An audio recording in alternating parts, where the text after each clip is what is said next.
Season XVI. We are here and we are ready to start the week. And we just want to give you a rundown of what is all happening. To start things off on the flex, the Gold have their home opener, week 4 home opener. That's kind of tough. But home opener, they host the Pharaohs. Both of these teams come in at number 8. Both of these teams trying to find their way in the West. Both of these teams are 1 and 2. No, neither of them thought they'd be here, but here we are.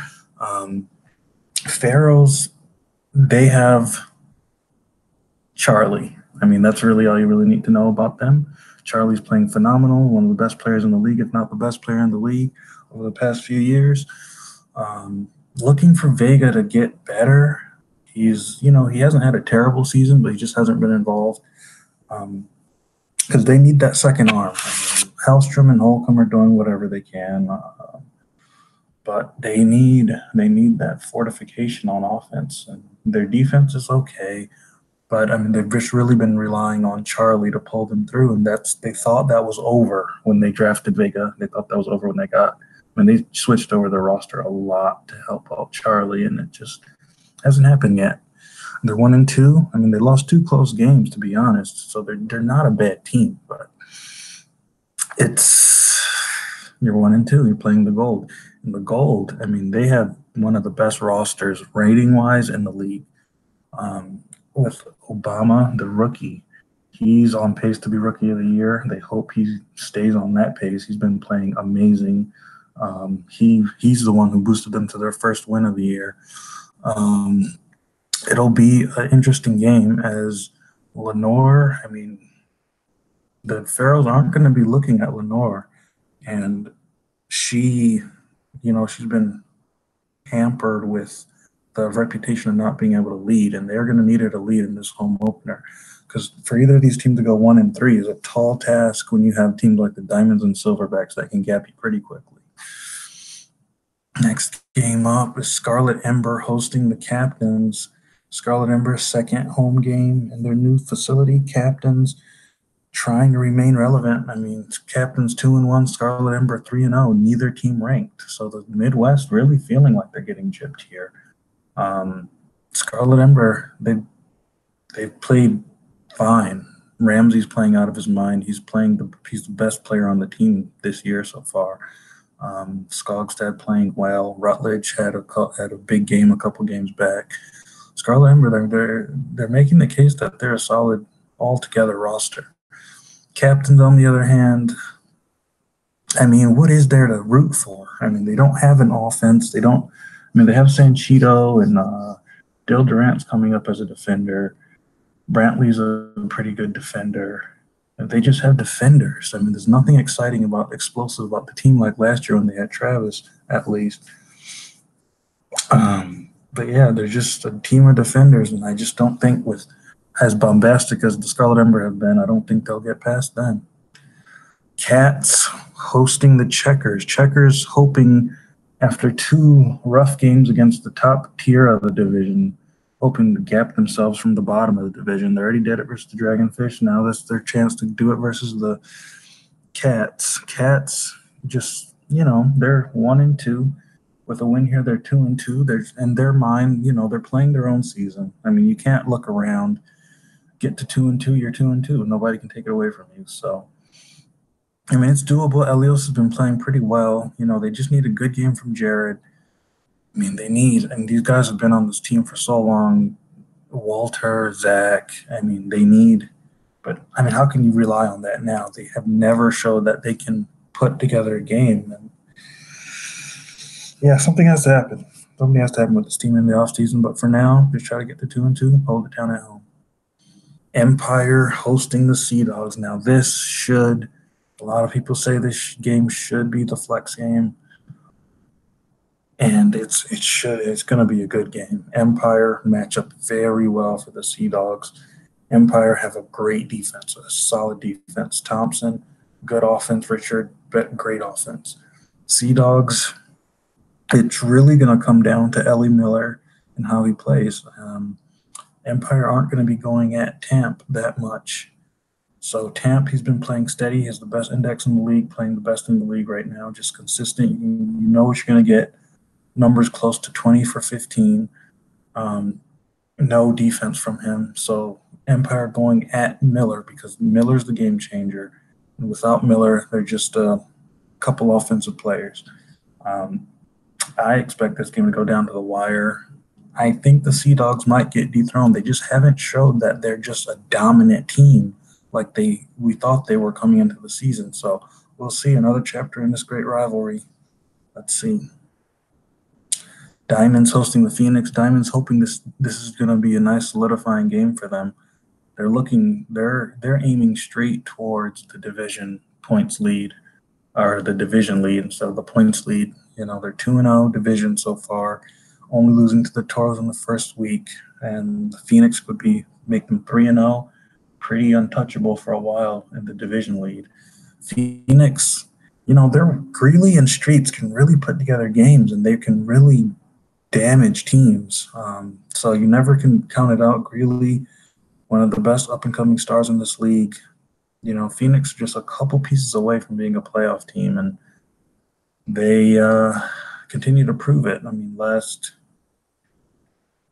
game versus the Pharaohs, they played well. I mean, it's the Pharaohs, so they played well.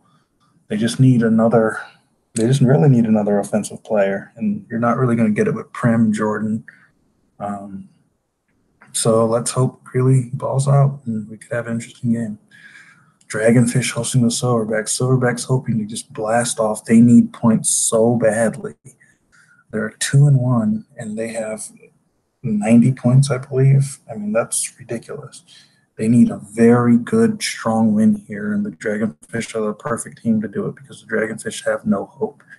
It's sad. I mean, it's just really sad. There's not anything to root for on this team. Hamura is looking more and more like a bust every day.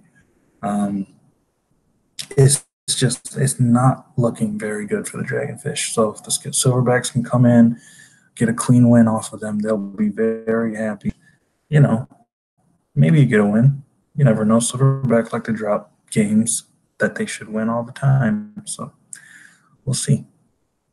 Dizzy Devils hosting the Reapers. Dizzy Devils, you know, they haven't. McFadden, no, but he hasn't been playing game changing. You know, with players like Jay Woods, Maurice, Greeley coming up defensively, McFadden's been kind of lost in the sauce. They're really disheartened with the way DeGarmo's been playing. He was supposed to be their offensive number 2 lead by the end of the year probably, and he just regressed 17 points throwing wise. I mean, that's just not what you want at all. Reapers, on the other hand, hoping for a win. You know, this is a winnable game. You know, if Jason plays well, Hansen plays well, Miller plays well. I mean, Miller's not playing badly.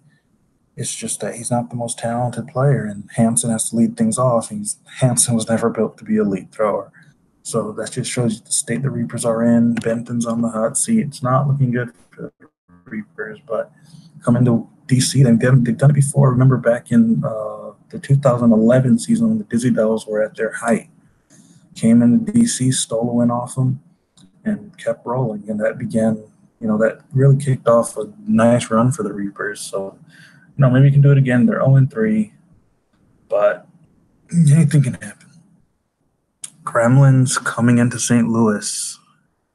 This should be a headliner game, except the Gremlins have not won a game this year, and the Interceptors are looking immaculate out here. You know, they dropped a big game versus the Sea Dogs in the snow. I think you can excuse the weather. I think you can excuse, you know, just being off. Kyle had an off game, and they just weren't really firing on their cylinders. Guerrero wasn't getting the dashes. I mean, they just weren't firing.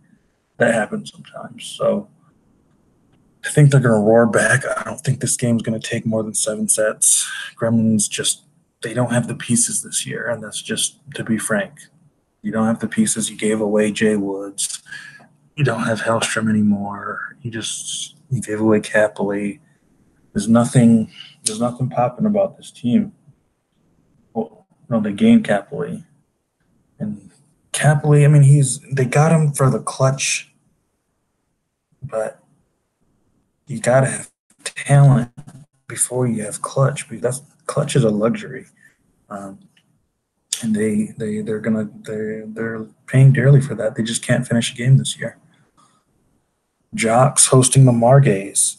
Now the Jocks, they put together a great game versus the Dizzy. Temp has really put his name out there as a very viable first arm team leader, especially under his old coach in Riviera.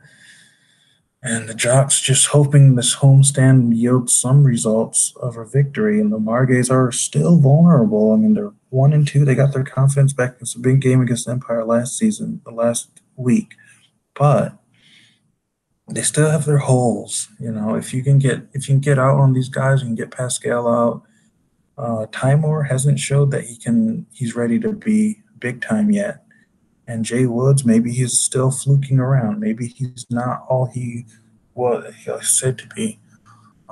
So if Robertson can turn in a performance like he did last week, with Temp doing well, could have a nice 9-setter here. Final game of the week: Skylarks, Toros. This is what you want. This is playoff dodgeball. This is most likely, almost guaranteed, going to be the division championship. And it sucks to say that, in the fourth week of the season, you want more drama, you want more ups and downs as a spectator, but these teams have just showed they're so powerful. The Skylarks, despite not really having an offensive attack, have just been very commanding in their victories. Spoons just established himself as a defender, which Skylarks don't really need another defender, but cookie crumbles the way the cookie crumbles. Toros, just a Goliath offensively. Defensively, they're still strong.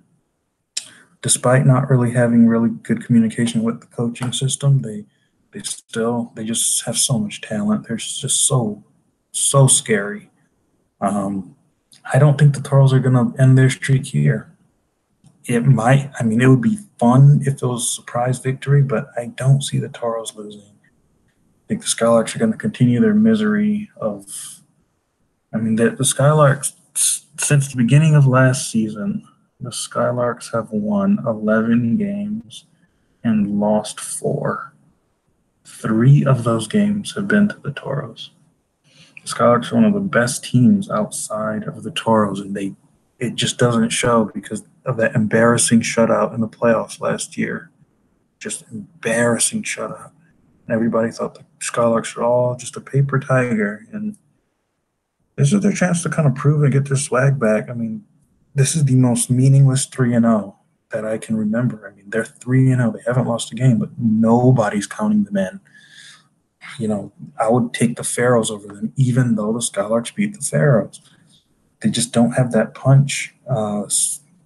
They need a Spoon to be more offensive, and then you could believe in them because they'd be a more complete team. But Toros are just so good at every aspect of the game. They're just riding on a high right now. I would not bet against them. And this has been the Week 4 preview. We hope to see you at the games, and have a nice night.